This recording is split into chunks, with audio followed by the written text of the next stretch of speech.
want you to tell me again how I can't run in this neighborhood that I live in. I want you to tell me again how I can't run in this motherfucking neighborhood that I live in. Turn your coward ass around. You just got finished stopping me, telling me to stop running in your fucking neighborhood. Tell me I can't run in the fucking neighborhood I live in. Hey, bitch, tell me I can't run in this neighborhood that I live in. Racist motherfucker, turn your ass around now. Turn your ass around now. Yeah, tell me how I can't walk in the neighborhood that I live in. Tell me how I can't run in the neighborhood I live in. We sick of y'all shit. Turn your coward ass around now. Turn your coward ass around now. You a fucking coward. You ain't the rest of you racist motherfuckers. You fucking cowards. I want you to tell.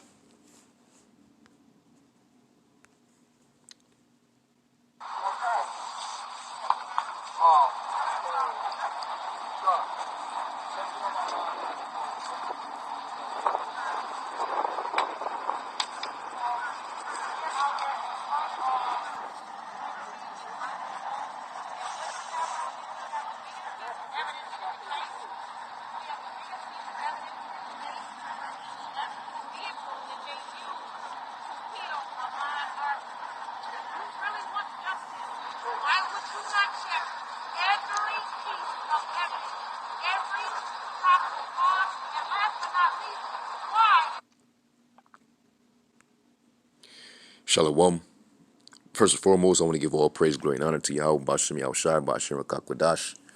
Double honors unto the elder apostles of the great millstone. Peace and blessings to the elect tabernacle of David, scattered throughout the four corners of the earth. And as we can all see, the tension is increasing between Jake and E. And Jake is tired of Esau's bullshit. He's sick of the E shit, man. All right, and it's just, just for so long, Jake has had to put up with Esau's antics, his hateful, behavior. And, it's natural because, the Lord designed it that way, going back to the beginning. The Lord said he will put enmity between thy seed and the seed of the woman. All right. And, it's played forth, throughout the millenniums. And here we are to this very day, we're still at odds. But it just so happened that the last, 500 plus years, Esau's been in power. So anytime Esau's in power, he will always use that time to, seek vengeance upon Jacob. Okay. So now, we're in the last days, and Esau is losing his power. So, now he wants to come down on everybody having great wrath because he know that he have but a short time. Revelation 12:12. And Jacob's always going to get the blunt end of his anger. All right, so you're going to see more Edomite police shooting Jake down in the streets. You got these these white supremacists, Edomites are part of these white nationalist groups. And they hunting down Jake in the street. So it's like, how much has to happen? What more do Esau got to do to get a reaction from you, Jakes? Because, we've been, as a nation, we've been, beat down. We've been suppressed. And it was almost like when we went through captivity, we were spiritually tranquilized. We didn't have any fight in us. The Lord took away that might. We used to be, warriors, but, that spirit went out the door.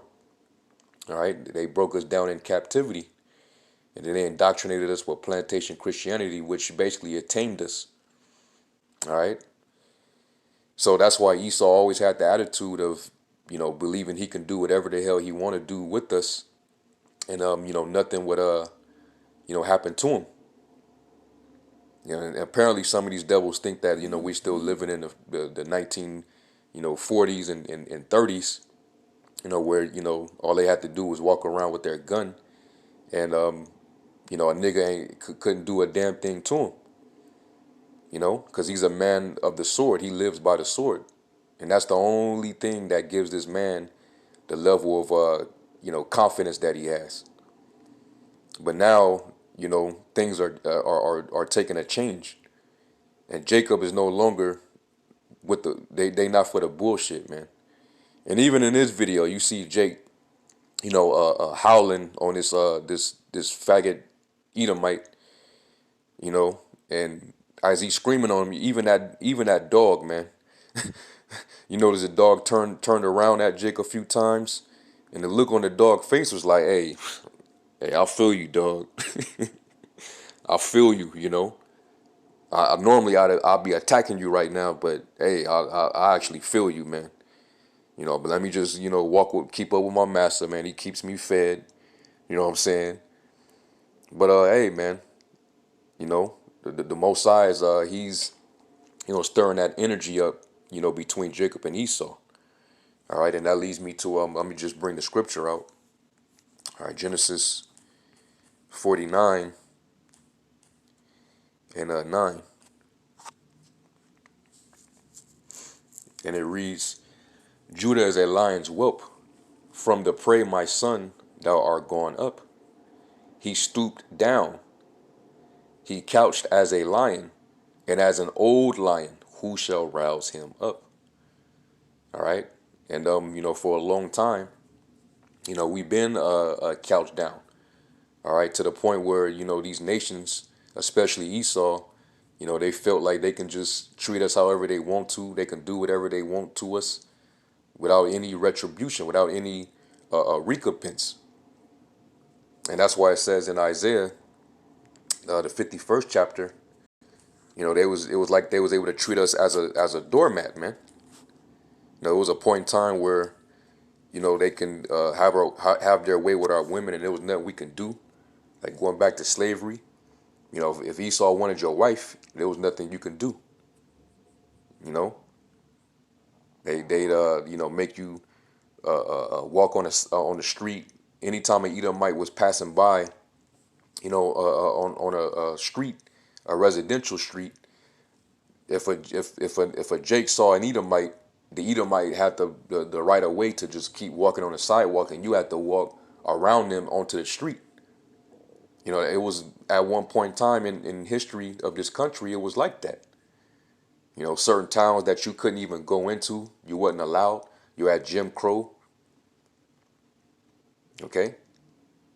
Esau would pick at Jake. They would my grandfather told me back when it was years before he passed, but he grew up in Memphis, Tennessee.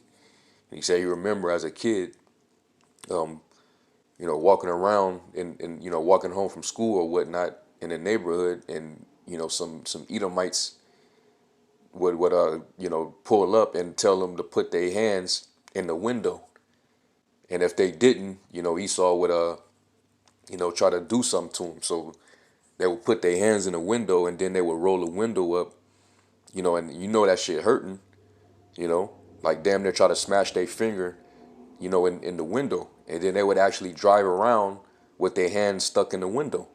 So they used to just drive around and torment Jake, man. And Jake couldn't do nothing about it.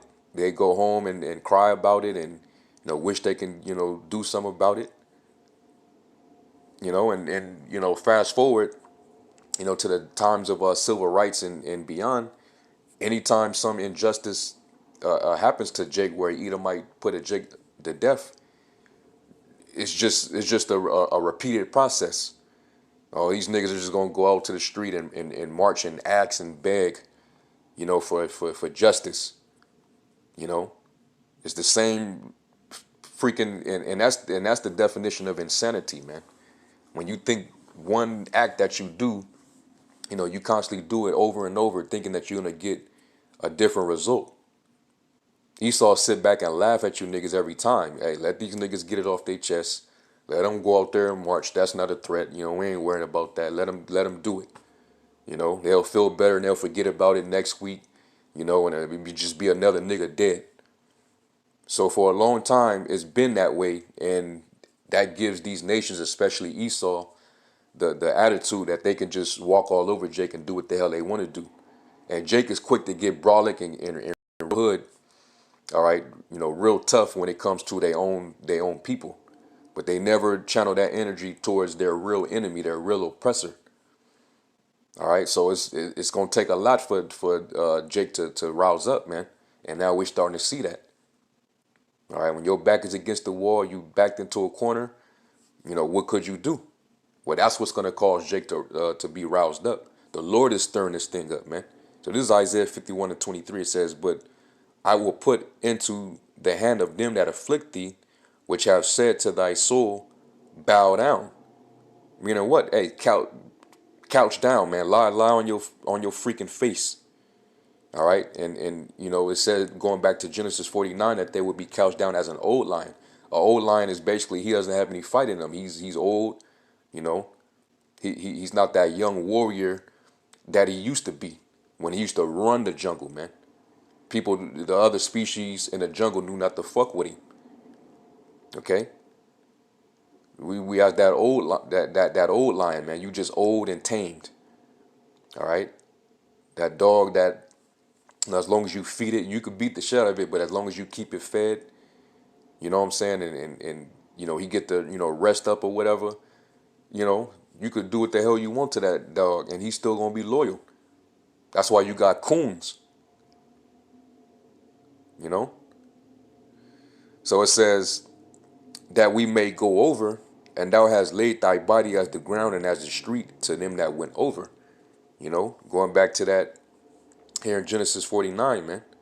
Thou art gone up. He stooped down. He couched as a lion, and as an old lion, who shall rouse him up? Meaning what? Who's gonna cause him to finally arise, man?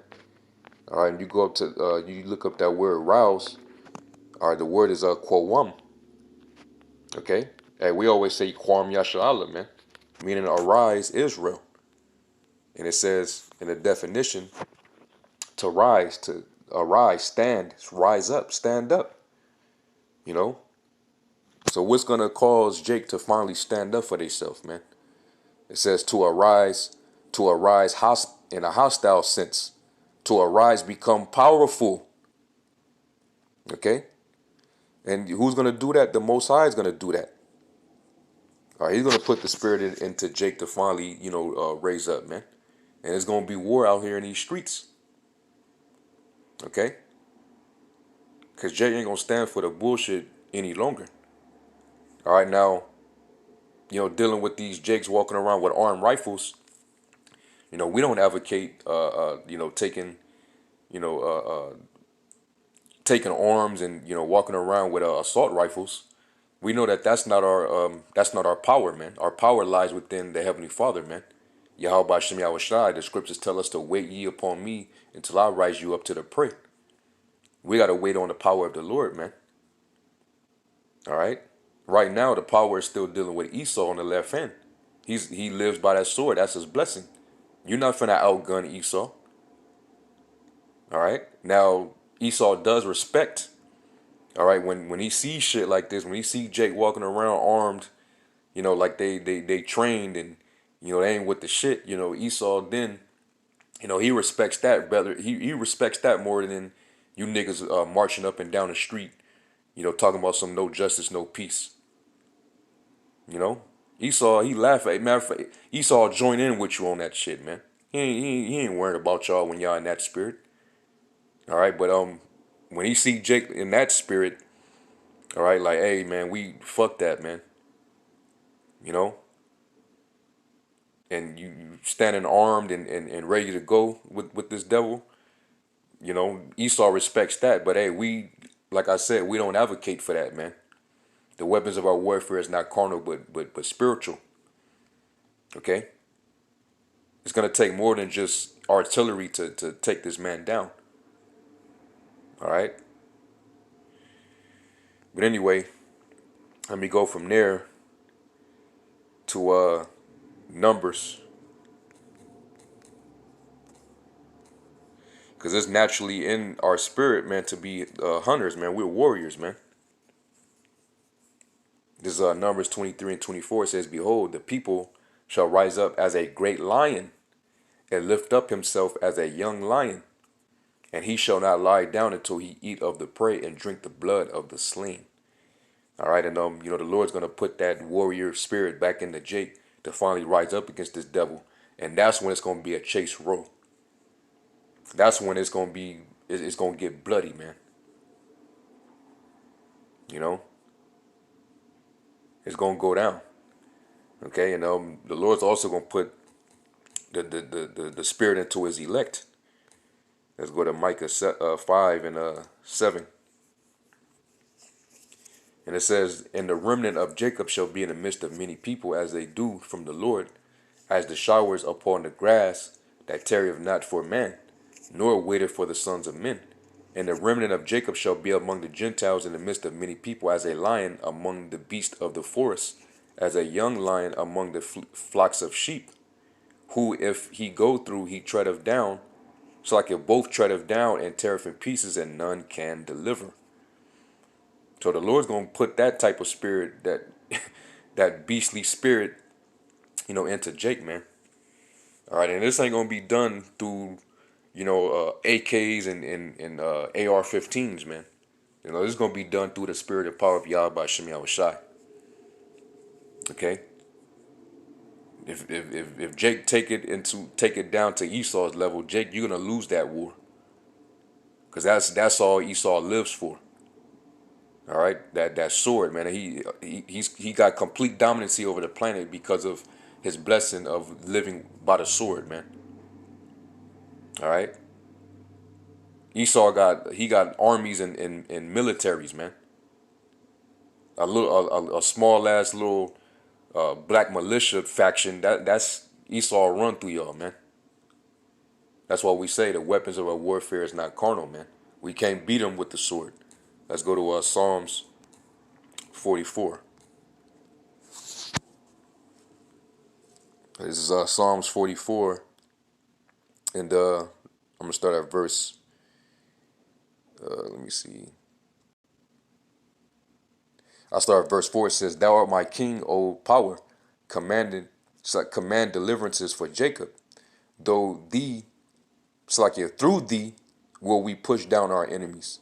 Through thy name will we tread them under that rise up against us. For I will not trust in my bow, neither shall my sword save me. But thou hast saved us from our enemies and hast put them to shame that hated us." All right, so the Lord's going to have to be with us to go head to head with this devil. Ultimately, we waiting for the ultimate lion, the lion of Judah, man, which is Yahweh Shai. Yahweh Shai is going to come back and lay this man down. All right, with his angels. All right, we have a military, and they're celestial. They're celestial military that's going to come from the heavens, and that's the reason why Esau has been so damn scared and nervous. Detecting all that extraterrestrial activity going on, in the outer dimension. That's why he's trying to set up a space force, man. Because we have a heavenly military that's going to come down and deliver us, man. And he knows no regular ass ordinary weapon will be able to fight against that. And that's who we're waiting on, man. Okay? So anyway, as we can all see, man, Jacob is sick. They fed up, man. They sick they sick of the bullshit, man. All right? And that tension is gonna increase. All right? It's gonna go down, soon. And Esau, you met with all type of fights right now, man. Because now, Jake is rousing up against you, and it's only a matter of time before the other tribes, get stirred up against you. Then you at war with yourself. It's about to be a civil war. And then you got all these other nations that are coming against you, man. That's Obadiah, the first chapter, man.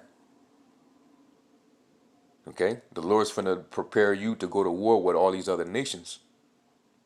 Because everybody's sick and tired of you, man.